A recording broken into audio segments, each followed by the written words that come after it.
आज की फिल्म में एक बहुत ही इंटरेस्टिंग फिल्म की बात करने आ रहे हैं। तो दोस्तों फिल्म की एंड तक बना रहिए। दोस्तों क्या हो जब आपको एक मौका मिले कि आपके एक बटन दबाने से ये पूरी दुनिया आपकी हो जाएगी, तो क्या आप उस बटन को दबाएंगे या एक science fiction comedy web series जिसका नाम द लास्ट मैन कॉन्सर्ट है। कहानी की शुरुआत एक रहस्यमय वारिस से होती है। फिल्म पृथ्वी में आखिरी बचा हुआ इंसान है जो कि एक बस को लेकर पूरे अमेरिका में घूमता है ताकि उसे कोई जिंदा इंसान मिल जाए। वह हर एक किस्म के हर एक शहर में जाता है और एक मैप में क्रॉस का चिन्ह लगाता है। पूरा में क्रॉस की थीम से भर जाता है। इसका बाद का पार्ट और भी मजेदार है। वो हर एक जगह से कीमती सामान और पेंटिंग को चुरा लेता है और जब उसे कोई इंसान नहीं मिलता तो वह अपनी सेहत तक सब लौटने का फैसला करता है और आखिरी प्रयास के रूप में वो हर बोर्ड में अलाइव इन टैक्स लिखता है ताकि कोई इंसान उसके संदेश को पढ़कर उसे घूमता हुआ टेक्सास ला सके। उसका बाद फिल्म में सब पार्ट शुरू होती है। सबसे बड़े घर को अपने घर के रूप में चुनता है और चुराए गए सारे सामान और पेंटिंग को उस घर में लगा देता है और अपनी फैमिली को याद करता है। रात के समय वह कोर्ट से अपने किए गए कामों के लिए माफी मांगता है और अपने लिए एक लड़की की मांग करता है। अगली सुबह वो अंडरपैंट में ही शॉपिंग करने के लिए जाता है। वो सुपरमार्केट के कांच को एक पिस्तौल से तोड़ देता है क्योंकि उसे पता था कि उसे कोई देख नहीं रहा है। वो हर उस काम को करता है जो कि एक नॉर्मल इंसान नहीं करता। वो सुपरमार्केट के अंदर उसका बाद की फिल्म में सबसे इंटरेस्टिंग पार्ट शुरू होती है। बड़ी कैन के डिब्बे को गिरा देता है और महंगी महंगी शराब और बहुत सारा अदरक मुंबई अपने साथ अपने घर ले आता है।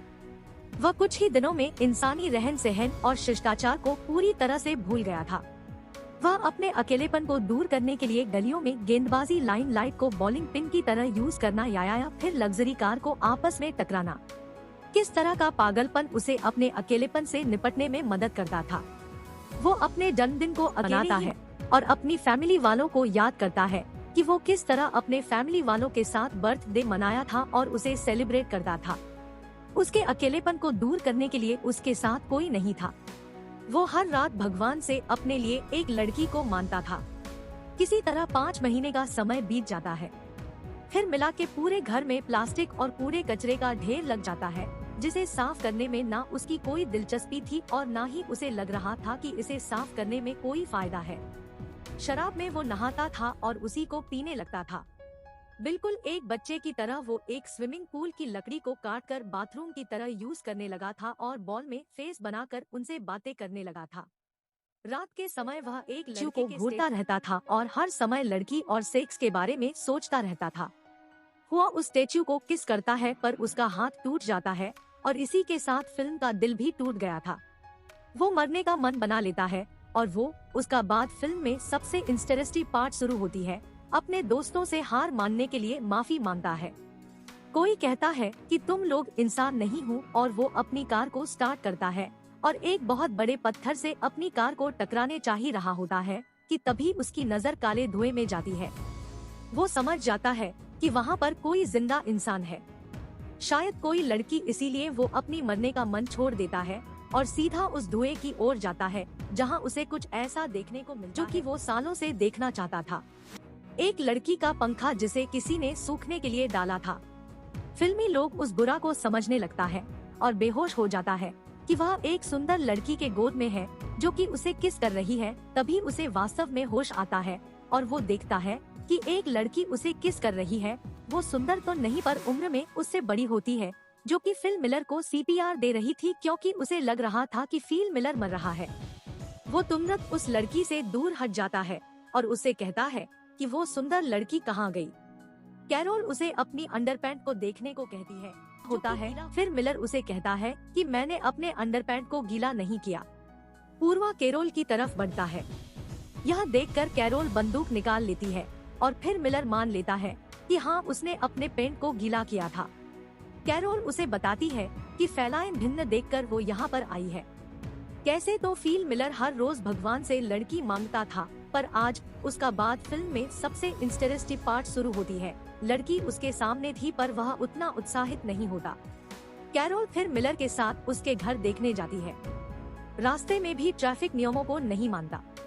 कैरोल से कहती है कि हमें ट्रैफिक नियम को मानना चाहिए और ट्रैफिक में रुकना चाहिए, पर फिर कहता है कि क्या फर्क पड़ता है।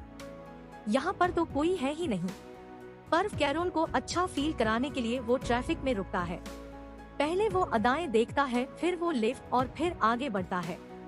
कैरोल नील के घर देखकर चौंक जाती क्योंकि उसके पास दो पुरुष थे। उसमें से एक को उसने शौचालय और दूसरे को कूड़ा फेंकने का झगड़ा किया और उस पर पेंटिंग चुराने का भी जाम लगाती है। और जब कैरोल उससे मैचिंग के बारे में पूछती है तो फिर सीधा सीधे कहता है कि ये सारी मैगजीन अडल्ट है जिसे वो खाली समय में देखा करता है। फिर कैरोल को वहीं छोड़ देता है जहाँ से वह कैरोल को उठाकर अपने घर लाया था। अगले दिन फिर उठता है तो वो देखता है कि कैरोल उसके घर की सफाई कर रही है। फिर बोलता है कि किसी के घर को साफ करने से पहले उसे पूछना चाहिए। कैरोल कूड़े को वहीं फेंकने लगती है, फिर उसे रोकता है। ये लोग सुपरमार्केट जाते हैं जहां कैरोल उसे बोलती है कि हैंडीक्राफ्ट के पार्किंग स्थल में गाड़ी पार्क मत करो। पर फिर बोलता है कि क्या फर्क पड़ता है कि हम कहीं भी गाड़ी पार्क रेस, पूरी दुनिया में हम दोनों ही बच्चे हैं या पूरी दुनिया खाली है और मैं कहीं भी गाड़ी पार्क कर क्या फर्क पड़ता है। पर कैरोल नहीं। उसका बाद फिल्म में सबसे इंटरेस्टिंग पार्ट शुरू होती है। मानती उसे सही जगह में गाड़ी पार्क करने को कहती है। फिर को गुस्सा आ जाता है और वो सुपरमार्केट के अंदर गाड़ी को पार कर देता है। रात के समय फिर अपने बॉयफ्रेंड के पास जाता है और कैरोल की शिकायत करता है। अगले दिन जब कैरोल उसके पास के घर में रहने आती है तो फिर उसे रोकने की कोशिश करता है और जब कैरोल नहीं रुकती तो फिर अपनी पेंट को खोल देता है ताकि कैरोल उसे असभ्य इंसान समझकर वहां से चली जाए। पर कैरोल उससे बात करने लगती है। भील उसे रुकने को कहता है और जब कैरोल नहीं रुकती तो भील अपनी पेंट को पहन लेता है।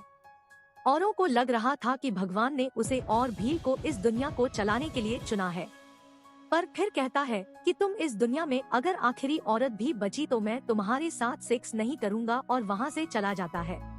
कैरोल भील के पास जाती है। वह टॉयलेट कर रहा होता है और भील से उसके बगीचे में पानी लाने के लिए मदद मांगती है ताकि वह फ्रेश ताजी वेजिटेबल। फिर मना कर देता है तो कैरोल उसके सामने ताजी टमाटर खाकर उसे चिढ़ाने लगती है ताकि फिर उसकी मदद करे, पर फिर उसकी मदद नहीं करता। रात में फिर उसके बगीचे में जाकर सारे टमाटर को खा लेता है और जब अगले दिन कैरोल उसके घर जाती है तो वो देखती है कि भील के पूरे कपड़े में टमाटर लगा हुआ है और फिर साफ साफ मना कर देता है कि उसने टमाटर नहीं खाई। फिर देखता है कि पानी लाने की कोशिश करने में कैरोल के पैर में चोट लग गई है। उसका बाद फिल्म में सबसे इंटरेस्टिंग पार्ट शुरू होती है। अगले दिन फिर देखता है कि कैरोल उसी की तरह पूल में लकड़ी का बोर्ड लगाकर उसे टॉयलेट में बदल रही थी।